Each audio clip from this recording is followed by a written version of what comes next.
రోజులకు ఒకసారి మేము స్వచ్ఛ భారత్ కార్యక్రమము నిర్వహిస్తున్నాము.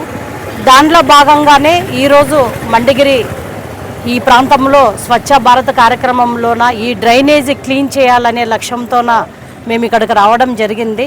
అంతలోపలే మా సెక్రటరీ గారు కూడా క్లీన్ చేయడానికి అన్నీ కూడా తీసుకొని చేద్దాము అని చెప్పి వాళ్ళు కూడా సంకల్పం చేయడం మాకు చాలా సంతోషంగా ఉంది. అదేవిధంగా నేను పబ్లిక్కి ఒకటే తెలియజేసుకుంటున్నాను, మన వీధి మన ఇల్లు ఏ విధంగా అయితే స్వచ్ఛంగా పెట్టుకుంటామో మిగతా పరిసరాలు కూడా అలాగే స్వచ్ఛంగా పెట్టుకుందాం. ఈరోజు మనము విపరీతంగా విచ్చలవిడిగా ప్లాస్టిక్ని మనం వాడుతున్నాం. ప్లాస్టిక్ని ఎంత వీలైతే అంత తగ్గించే విధంగా మనం అందరం ప్రయత్నం చేద్దాం. ఇప్పుడు మేము డ్రైనేజీ క్లీన్ చేసేటప్పుడు చాలా వరకు ప్లాస్టిక్ సంబంధించిన వస్తువులే ఉన్నాయి.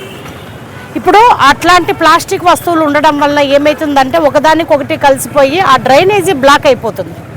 కాబట్టి ఒకవేళ మనం ఈ ఏవైతే కూల్ డ్రింక్ ఉన్నాయో వాటన్నిటిని కూడా మనం గార్బేజ్ దాంట్లో వేస్తే బాగుంటుంది. అవన్నీ తీసుకొచ్చి ఈ డ్రైనేజీలో వేయడం వల్ల డ్రైనేజ్ అంతా పుడుకుపోయి ఆ నీళ్ళు అలాగే ఉండి దానివల్ల రోగాలు ఇవన్నీ వస్తాయి. కాబట్టి ప్రజలందరూ కూడా తూచా తప్పకుండా మన ఇంట్లో ఏ విధంగా శుభ్రం చేసుకుంటామో మన వీధిలో పోతున్నటువంటి డ్రైనేజీ కూడా మన ఇంటి పరిసరం వరకు క్లీన్ చేసుకుంటే ఎటువంటి ప్లాస్టిక్ వస్తువులు కానీ ఇంకేమైనా కానీ పడేయకుండా మనం చెత్తబుట్టలో పడేసే విధంగా మనమందరం కూడా ప్రయత్నం చేద్దాం. అదొక్కటి చిన్న అలవాటు చేసుకుందామని చెప్పి ఈ సందర్భంగా తెలియజేసుకుంటున్నాను.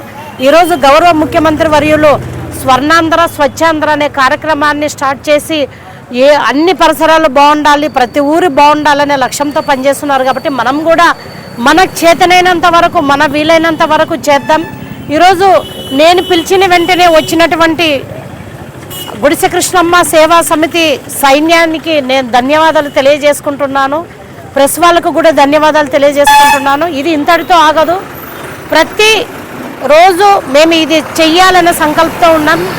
నేను పుర ప్రజలకు కూడా ఒకటే తెలియజేసుకుంటున్నాను, ఒకరికొకరు చేయి పట్టుకొని మనం ఈ కార్యక్రమాన్ని విజయవంతం చేస్తే ప్రతి చోట క్లీన్ చేసుకుంటూ ఉంటే మన ఆదోనే స్వచ్ఛ ఆదోనిగా ఉంటుంది. ఎందుకంటే ఈరోజు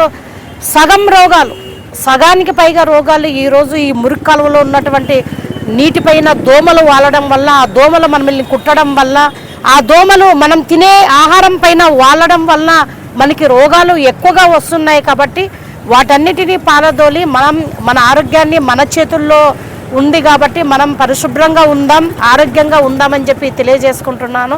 అదేవిధంగా మనం పోయిన సంవత్సరం చూసుకుంటే వెంకటేశ్వర స్వామి టెంపుల్ దగ్గర మోకాళ్ళ వరకు నీళ్లు వచ్చాయి అప్పుడు పడినటువంటి భారీ వర్షాలకి. దాన్ని దృష్టిలో ఉంచుకొని ఎమ్మెల్యే గారితో మాట్లాడడం జరిగింది. అదేవిధంగా సెక్రటరీ గారితో కూడా డిస్కషన్ చేయడం జరిగింది. ఇక్కడ మనకు డ్రైనేజీ వ్యవస్థ అస్తవ్యస్తంగా ఉంది. మరి ఏదైనా అంటే మిగతా నాయకులు బాధపడతారు, ఇన్ని సంవత్సరాలు పాలించినటువంటి నాయకులు ఏం చేసినట్టు, నిజంగా వాళ్ళు ఏ విధంగా పరిపాలన చేశారో వాళ్ళకే తెలియాలి. 15 సంవత్సరాలు ఏకదాటిగా ఎమ్మెల్యే ఉన్నటువంటి వ్యక్తి ఇది కనిపించలేదా అని నేను అడుగుతున్నాను. ఎందుకంటే పదే వాళ్ళు తిట్టడం వలన కూడా మాకు నోరు నొప్పిలేస్తుంది. వాళ్ళని అని మాకు కూడా బేజారు వస్తుంది. చూస్తున్నటువంటి ప్రజలకు కూడా ఏంటి ఇది అంటున్నారు. మేము డెవలప్మెంట్ పైన దృష్టి పెట్టాం. ఈరోజు మేము ఛాలెంజ్ చేస్తున్నాము. మా ప్రభుత్వ హయాంలోన మా ఎమ్మెల్యే గారు, అదేవిధంగా గౌరవ ఇన్ఛార్జ్ అయినటువంటి మీనాక్షి నాయుడన్న, అదేవిధంగా జనసేన పార్టీ గౌరవ మల్లప్పన్న, మేమందరం కలిసికట్టుగా, మిగతా నాయకులందరం కలిసికట్టుగా ఈరోజు ఆదోనిని డెవలప్ చేయాలనే లక్ష్యంతోన ఎన్ఆర్జీఎస్ ఫండ్స్ అయితేనేమి దాదాపుగా మేము తీసుకొచ్చడం జరిగింది. అదేవిధంగా మొన్న నారా లోకేష్ గారు వచ్చినప్పుడు కూడా ఆదోనికి కావాల్సినటువంటి డెవలప్మెంట్కి సంబంధించినవి కూడా మేము మాట్లాడడం జరిగింది. దానిలో భాగంగానే ముస్లిం మైనారిటీస్కి కూడా ఏవైతే పెండింగ్లో ఉన్నాయో అవన్నీ కూడా క్లియర్ చేయాలి అని చెప్పి నారా లోకేష్ అన్న మాకు చెప్పడం జరిగింది. దాంతోపాటు ఈరోజు ట్రాఫిక్ అయితేనేమి ఇంకేదైనా కానీ వాటిని కూడా క్లియర్ చేయాలి అనే లక్ష్యంతోనే మా ఎమ్మెల్యే గారు పనిచేస్తున్నారు, మా ఇన్ఛార్జి గారు కూడా పనిచేస్తున్నారు. కాబట్టి ఇన్ని సంవత్సరాలుగా నోచుకున్నటువంటి డ్రైనేజీకి మా ఎమ్మెల్యే గారు ఆల్రెడీ గ్రీన్ సిగ్నల్ ఇవ్వడం జరిగింది. ఈ డ్రైనేజీ అక్కడి నుంచి ఆ లాస్ట్ వరకు కూడా దాదాపుగా 2.5 అడుగుల వెడల్పుతో అటు సైడు ఇటు సైడు డ్రైనేజీని ఏర్పాటు చేయాలనే సంకల్పం మేము గట్టిగా పట్టుకున్నాం. ఖచ్చితంగా తొందరలోనే డ్రైనేజీ ఏర్పాటు చేస్తే ఈ రోడ్డు మీద నీళ్ళన్నీ కూడా డ్రైనేజీలోకి వెళ్ళి మనకు కూడా రేపొద్దున ఎంత పెద్ద భారీ వర్షం వచ్చినా కూడా ఆ వర్షానికి ఎటువంటి ఇబ్బంది లేకుండా ఉండేటట్టు చేయాలని చెప్పి తెలియజేసుకుంటున్నాం. అదేవిధంగా ఇందాకనే అక్కడ ఇళ్లల్లోకి పోయొచ్చాం, వాటర్ ప్రాబ్లం ఉంది అని చెప్పడం జరిగింది. నేను మీడియా ముఖంగా లైన్ మెన్లు అందరికీ నేను ఒకటే తెలియజేసుకుంటున్నాను, దయచేసి ఏదైనా ఇబ్బంది, ఏదైనా మోటార్ కాలిపోవడం అట్లా ఏదైనా ఉంటే అక్కడ ఉన్నటువంటి ఏరియా ప్రజలకు మీరు చెప్తే బాగుంటుంది. అమ్మ మోటార్ కాలిపోయింది, ఒక 2 days లేట్ అవుతుంది అంటే వాళ్ళు కూడా అడ్జస్ట్ అవుతారు. అట్లేమి ఇంటిమేషన్ ఏమి ఇవ్వకుండా మీ పాటికి మీరు మోటార్ కాలిపోయింది, మేము 2 రోజులు అవ్వాల్సింది 1 వారం రోజులు అయింది అంటే ఎవరు రెస్పాన్సిబుల్? అధికారులు రెస్పాన్సిబిలిటీ తీసుకోవాల్సిందే ఖచ్చితంగా. ఎందుకంటే మా ఎన్డీఏ ప్రభుత్వంలోన ఈరోజు ప్రజలకు ఎటువంటి ఇబ్బంది లేకుండా చూసుకోవాల్సిన బాధ్యత మా అందరిపైన ఉంది. ప్రజాప్రతినిధులుగా మా పైన ఏ విధంగా ఉందో అదే ఇది అధికారుల పైన కూడా ఉంది. కాబట్టి అధికారులు కూడా ఏదైనా ఉంటే ఖచ్చితంగా ప్రజలకి ఇన్ఫర్మేషన్ ఇవ్వాలి. ఇన్ని రోజులు అవుతుంది, ఆల్టర్నేటివ్ కూడా వాళ్ళకి చూపించాలి. ఇప్పుడు దాదాపుగా 1 వారం రోజులు 10 రోజులు అవుతుంది అంటున్నారు, దానికి ఆల్టర్నేటివ్ చూపించాలి. ఇందాకే వాళ్ళు ఒక బోరు ఉంది అంటున్నారు, దానికి ట్యాంక్ కట్టిస్తాం. ట్యాంక్ కట్టియాలంటే అక్కడ స్థలం లేదు. అదే చెప్తున్నాం, మీరందరూ కూర్చొని ఎక్కడ ట్యాంక్ కట్టియమంటే చెప్తే అక్కడ మేము ట్యాంక్ కట్టిస్తాం. వాడుకోవడానికి నీళ్లు మీకు సఫిషియెంట్గా వస్తాయి. కాబట్టి కొన్ని మీ చేతుల్లో ఉంటుంది, కొన్ని మా చేతుల్లో ఉంటుంది, కొన్ని అధికారుల చేతుల్లో ఉంటుంది.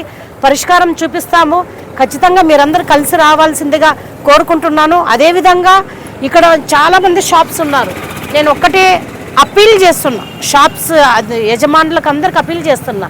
మనం తాడిపత్రి చూస్తున్నాం, అక్కడ ఉన్నటువంటి వాళ్ళ నాయకులను కూడా ప్రజాప్రతినిధులను చూస్తున్నాం. వాళ్ళు ఈరోజు ఏ విధంగా తాడిపత్రి నెంబర్ 1గా ఉంది మున్సిపాలిటీ అనేది మనం చూడాలి. ప్రతి షాప్ ముందు ఖచ్చితంగా ఒక చెట్టు నాటాలి అనే సంకల్పాన్ని వాళ్ళు తీసుకున్నారు అప్పట్లోనే. మనం కూడా తీసుకుందాం. ఆదోనిలో ఉన్నటువంటి మున్సిపాలిటీలో ప్రతి ఏరియాలో కూడా చెట్లు విరివిగా నాటాలనే లక్ష్యాన్ని మనం తీసుకుందాం. ఈరోజు షాప్స్ దగ్గర ఉన్నటువంటి ఏదైనా చెత్త చెదారం ఉంటే మాకు ఇన్ఫర్మేషన్ ఇవ్వండి, మేము శానిటేషన్ అధికారులకు చెప్పి అదంతా క్లీన్ చేపిస్తాము.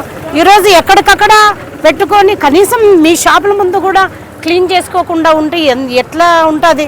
కాబట్టి స్వచ్ఛ ఆదోని అనేది నా సంకల్పం. మీరు కూడా స్వచ్ఛ ఆదోనిలో భాగస్వాములు అవుతారని నేను మనస్ఫూర్తిగా కోరుకుంటున్నాను. ఆదోనిలో ఉన్నటువంటి ప్రజాప్రతినిధులకు, మాజీ ప్రజాప్రతినిధులకు, అదేవిధంగా నాయకులకు, కార్యకర్తలకు, అన్ని పార్టీల కార్యకర్తలకు నేను ఛాలెంజ్ విసురుతున్నా.